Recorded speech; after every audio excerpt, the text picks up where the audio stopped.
The first attempts at incursion into the VELD by the Infernals were poorly understood by the Divine Court. They had long battled feral spirits from the hellish wilds where the worm prowled. It was easy to mistake the new horrors as another variant on this theme. But soon Lucinar, the god of scouts and summer, determined that this was a far greater peril, one that might be even capable of annihilating their best-laid defenses.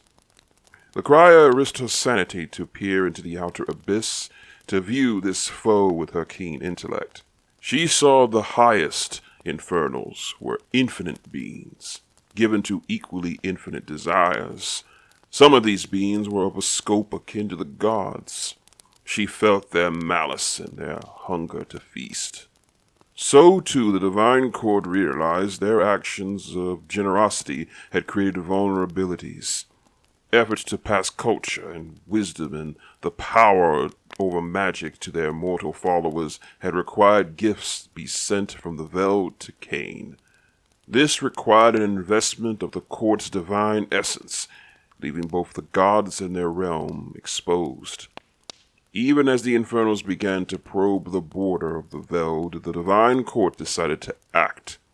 In council, they decided the scope of the foe was far too great, and the souls of the fallen within the VELD would be vulnerable, as would be the gods themselves.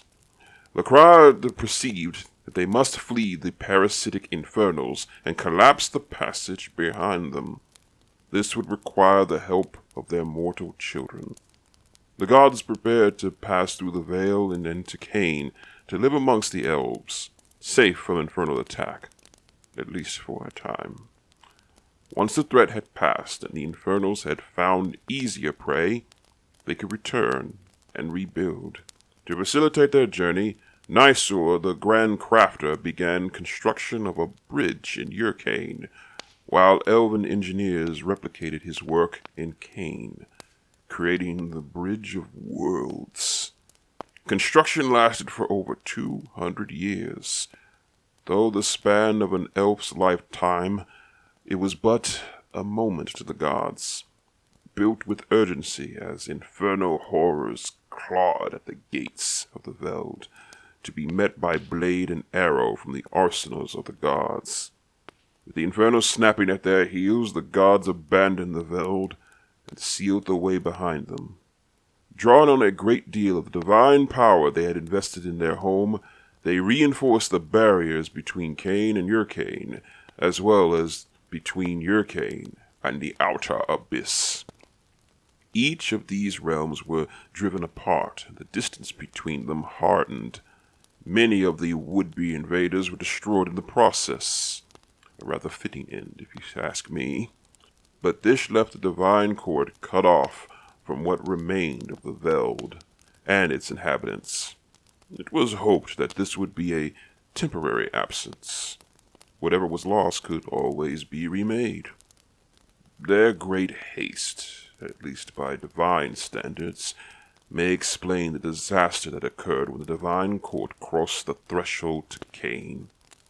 It may have been an inevitable consequence of the vast and unfathomable energies involved.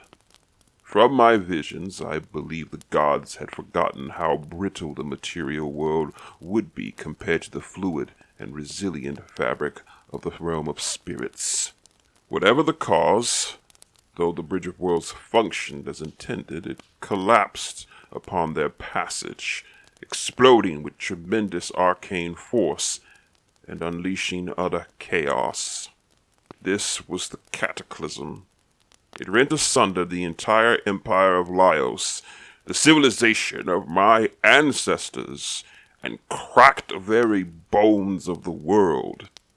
Even today, the cataclysm's power is felt in the east, with the never-ending turmoil of the Stormlands. Despite the cataclysm, the Bridge of Worlds had served its purpose. The Divine Court had escaped the Infernals, who were thrown back into the outer abyss. Taking the surviving elves under their wing, the Divine Court journeyed through the Stormlands to forge a new home in the west, in the Mistborn Forests, the kingdom of Ios. But while they remained for centuries with their people, Cain was not their native land, and they languished in the material world, growing ever weaker. When at last they left to return to the VELD, it might have been too late. In the intervening time, the barriers between worlds had become even stronger.